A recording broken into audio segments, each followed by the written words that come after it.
Direction le golfe du Mexique, entre Cuba et les côtes de la Floride, où un cyclone a violemment frappé la région en 1992, Andrew.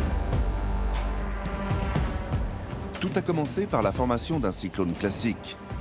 Des eaux très chaudes qui s'évaporent, une grande quantité d'air chaud et humide qui s'élève en altitude, et qui, à la rencontre d'air froid, se condense pour former des nuages et de la pluie.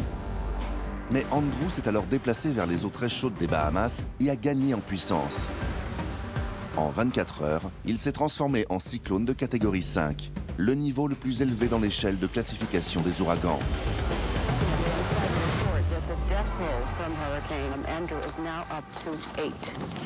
La Floride n'en était pourtant pas à son premier ouragan. 88% des cyclones qui frappent les États-Unis frappent soit la Floride, soit le Texas. Mais Andrew n'était pas un événement comme les autres, et il a déclenché un véritable carnage. Il est environ 8h30 et nous pouvons annoncer que certaines parties d'Ocean Drive sont complètement inaccessibles. Il ne faut surtout pas se rendre sur place. Les vents ont dépassé les 280 km/h, détruisant tout sur leur passage.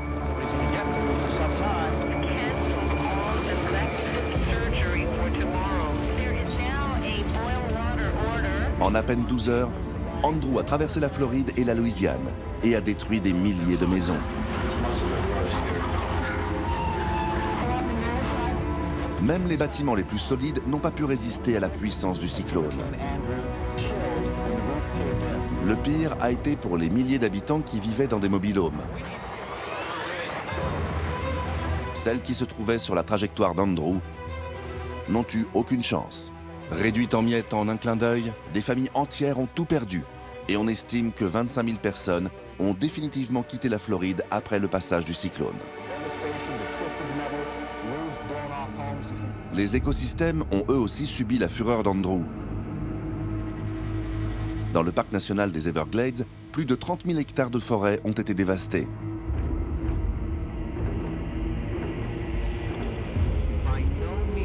En Louisiane, près de 200 millions de poissons sont morts lors du passage du cyclone.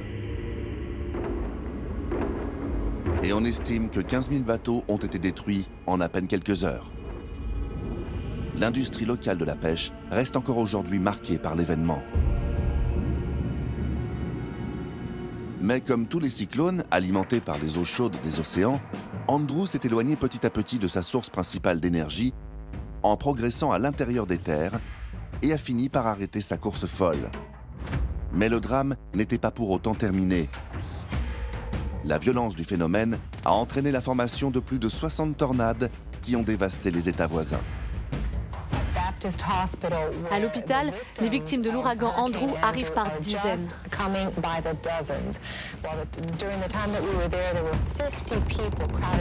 Bilan total, 65 morts, des milliers de blessés et des centaines de milliers d'habitations détruites ou endommagées. À l'époque, les experts ont évalué les dégâts à 25 milliards de dollars, l'équivalent de 55 milliards de dollars aujourd'hui.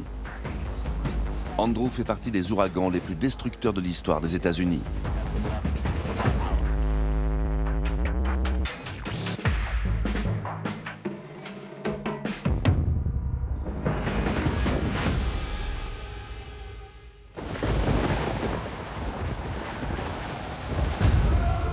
À la 9e place de notre classement se trouve un événement qui scientifiquement n'est pas considéré comme un ouragan.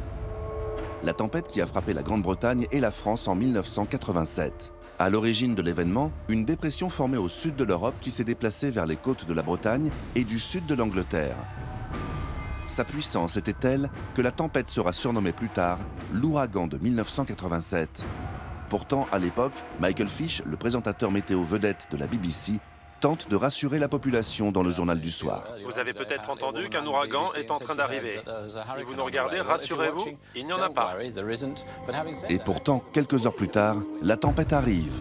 Elle prend le pays totalement par surprise. Au moins 17 personnes ont été tuées et des centaines ont été blessées par la pire tempête depuis 300 ans. Lorsque la tempête frappe le nord de la France et le sud de l'Angleterre aux premières heures du 16 octobre, les vents dépassent les 200 km/h, l'équivalent d'un ouragan de catégorie 3, un événement sans précédent en Europe à l'époque. Ce genre de tempête ne frappe qu'une fois tous les 200 ans.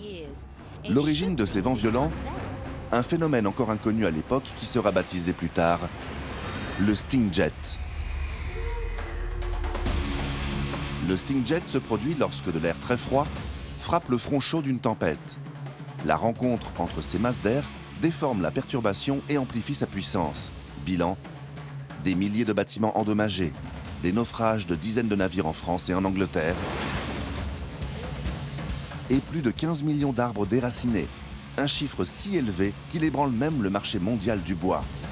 En 24 heures, la tempête a littéralement balayé tout l'ouest de la France. Heureusement, la tempête frappe en pleine nuit. Rares sont ceux qui se trouvent dehors au pire de l'événement.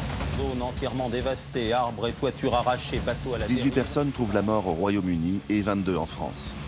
Mais la tempête va ensuite avoir des conséquences totalement inattendues.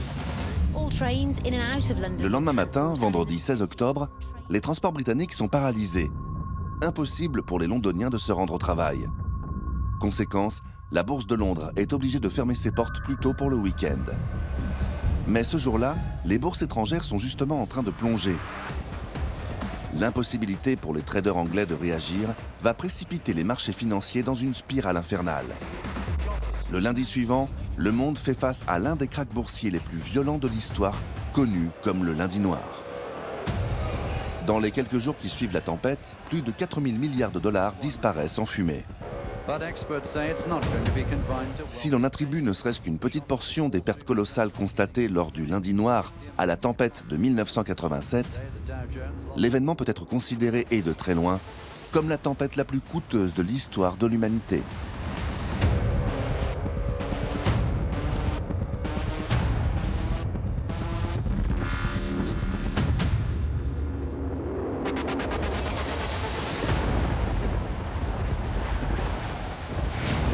Lorsqu'un ouragan frappe des zones en proie à la pauvreté, les conséquences sont encore plus dramatiques.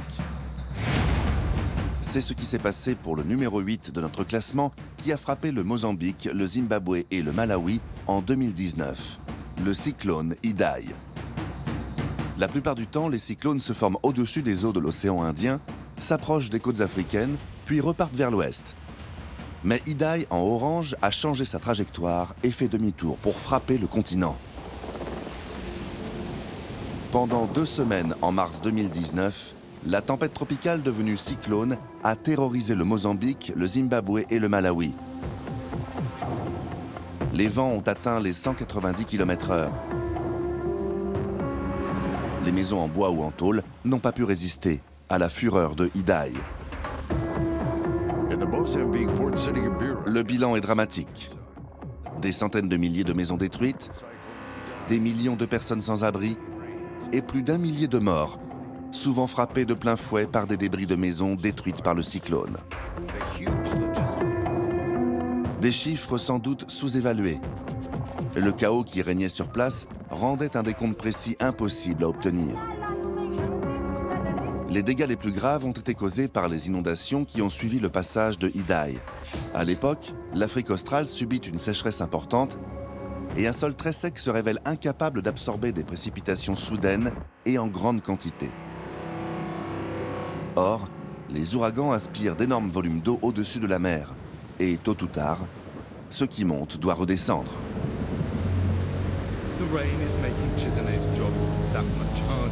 Les pluies torrentielles de Idai ont eu des conséquences cataclysmiques. Mais le pire était encore à venir. Idai a donné naissance à ce qu'on appelle une onde de tempête. Une onde de tempête se forme lorsque 2 phénomènes se combinent.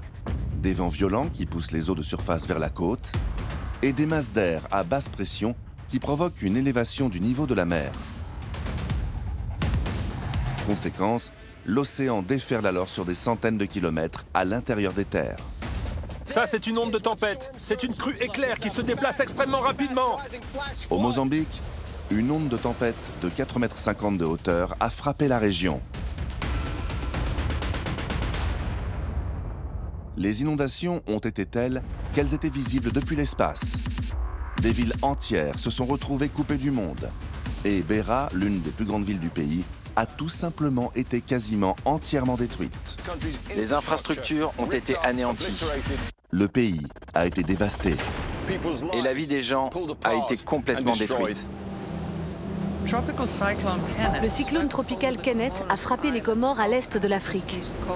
6 semaines plus tard, alors que les survivants tentent encore de se remettre du passage de Idai, la région est frappée par un autre cyclone, Kenneth. La seule raison pour laquelle il est moins destructeur est qu'il ne reste plus grand-chose à détruire. De fortes pluies, des vents puissants, il a détruit des maisons, abattu des arbres. L'impact de Idai fut tel qu'un an après, 100 000 personnes étaient toujours sans abri et 9 millions n'avaient pas accès à l'eau potable. Des milliers de gens sont privés de nourriture, de médicaments. Ils n'ont plus rien. On estime que le cyclone Idai a tué près de 2000 personnes, fait 3 millions de sans-abri et a causé plus de 2 milliards de dollars de dégâts. 2 milliards dans un pays où le salaire moyen n'est que de 10 dollars par semaine. Proportionnellement, les dommages causés se chiffraient donc en centaines de milliards. La preuve que l'impact d'un cyclone n'est pas seulement lié à la puissance des vents ou de la pluie, et que la proportion de dégâts dépend aussi de l'économie du pays frappé.